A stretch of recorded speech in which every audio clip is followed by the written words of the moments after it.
There is a castle not far from here, Orkhan said. Callus, the capital of the Wyvern's Rift Duchy. Duchess Ulysses' harbors are filled with naval vessels. We could fare around the north and return to Osmara through the Straits of Tebrilion, Nesu mused. A sea voyage would be fine. Cassandra's interjection fell on deaf ears. I shall send word to Ulysses, Orkhan bellowed merrily. No, Orkhan, Nesu countered. There's too much risk were the message to be intercepted. Cassandra was taken back by how casual Nesu's tone was, as though he had only moderate regard for the demon. Meanwhile, Orkhan showed no notice of the vizier's poor manners. Cassandra had always known these patron deities as fearsome monsters who raged and cursed at any sign of contempt. Their place in the world was hallowed. Orkhan's mere presence was possibly miraculous. Yet the high priest of the kingdom was comfortable and calm. To some extent, it was comforting. We should make the trip to Callus unannounced, Nesu finished. The road to Callus is not without its perils. It is better to start fresh. Besides, there is much needed to celebrate, Orkhan gleamed at Cassandra.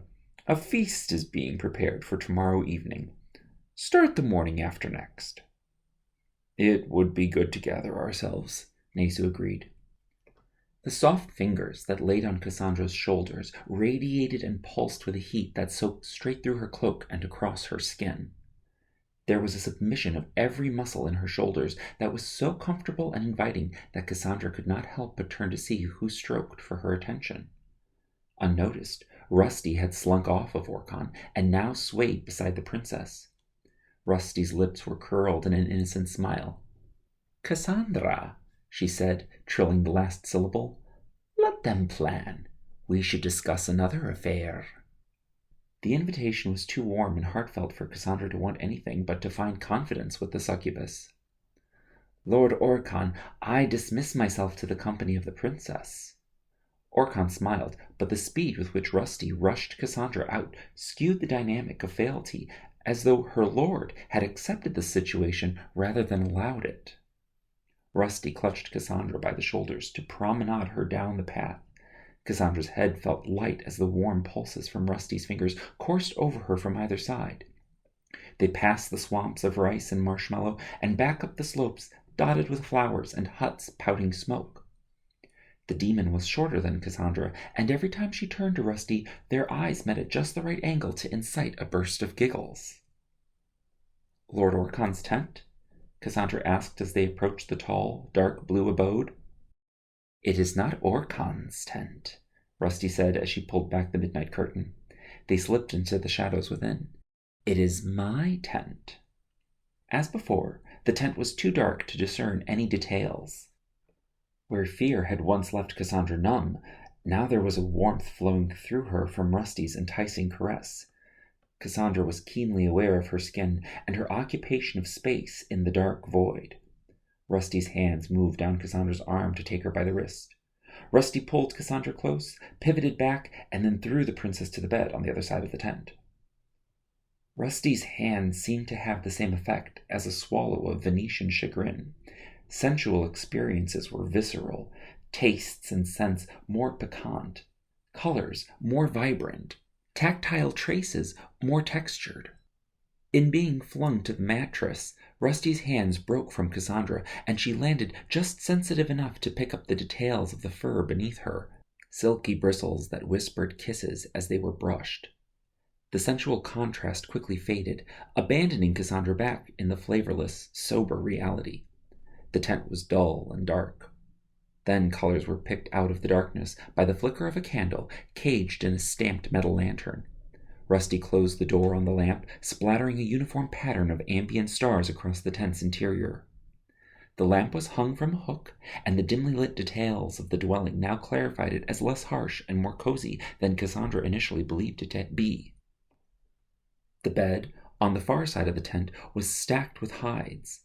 There was a rug woven in the natural palette common to the woods and the Brownie community, and a small dowry chest intricately carved and no longer able to be closed due to it brimming with undiscernible trinkets. Rusty swept by the box and pulled from it a bone comb. She sat beside Cassandra and turned the princess away from her. "Let me braid your hair." she said. She pulled Nesu's black cloak off Cassandra's shoulders and knelt on the bed to remove the princess's diadem. Cassandra had had no time to tame her hair after the soak in the hot spring, and the frayed locks were tightly spun.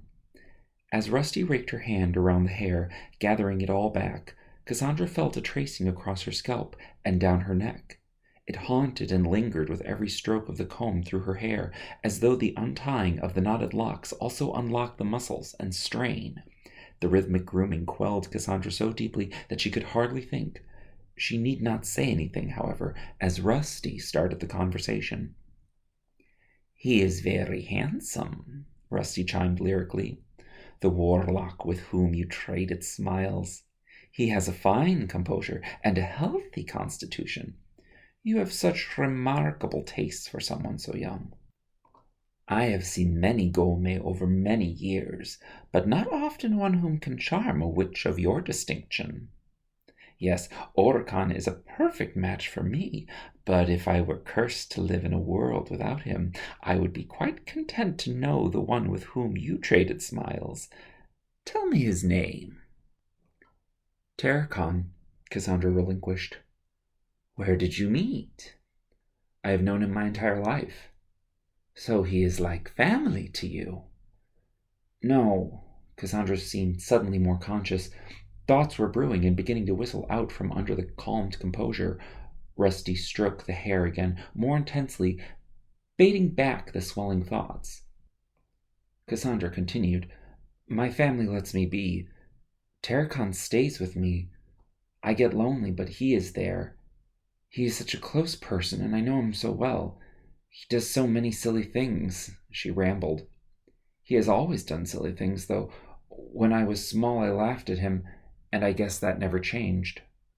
"What are the silly things that he does?" "Well, he is constantly pestered by what everyone else expects of him. He will go through elaborate schemes just so that he can enjoy the little things without anyone noticing.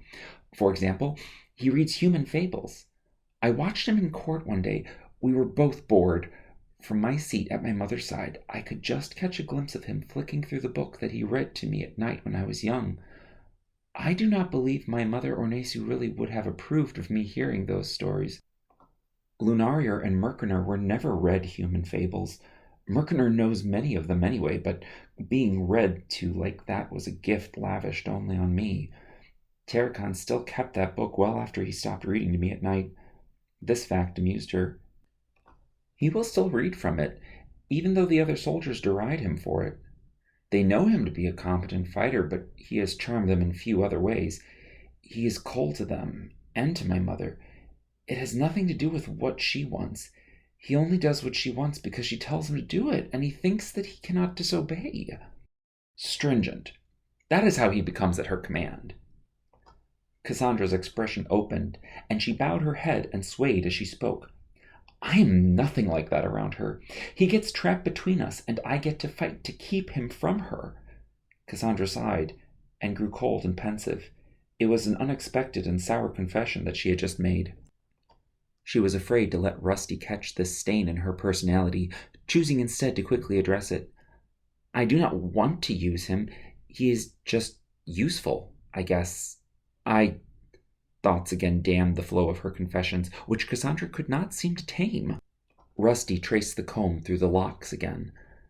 "I use him, and he must let me." "It must be that he lets me, because he should hate me for how mean I can be to him.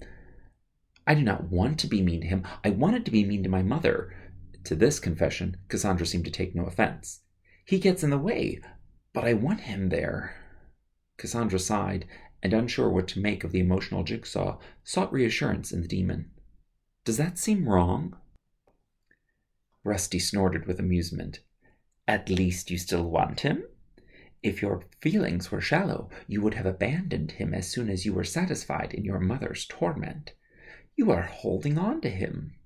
Rusty had parted Cassandra's hair into sections, passing the locks over one another and gathering more hair with each pass to weave a pattern across her scalp. "I do still want him." "Why is that?" "I can pick on him now, just by myself. He is fun. I am happy having fun with him. If he was not there, I could not have fun. The words were pouring out of her. He sounds like fun. Maybe I should have some fun with him, Rusty mused. Cassandra's answers were tense. If his Lord Orcon's Rusty so wishes, I cannot object, but... She struggled to weave any excuse together. Rusty's hands traced through the hairs, looping the length back and forth. Terracon would likely be cold to you. He and I are familiar, and it brings out something between us. You are probably right. What is that something? I want him to be free to enjoy what he likes. Where I can only be free to enjoy what is given to me, the only limitation on his leisure are those things he sets for himself. It is nice to want something for somebody that they do not know they have. You are good for him. She had been so hesitant to explain her attachment that her tongue had stumbled upon a solution by accident. Fleeting as the statement was, and even perhaps lacking the capacity to construct it again, she found it refreshing that there was some dimension of her that appropriately felt for him. Cassandra felt new. I think so. There we go, Rusty said, slipping the knot in the ribbon closed. Oh, Rusty. Cassandra turned to look back over her shoulder. Thank you. Child, it is what I do best, Rusty said with a knowing smile.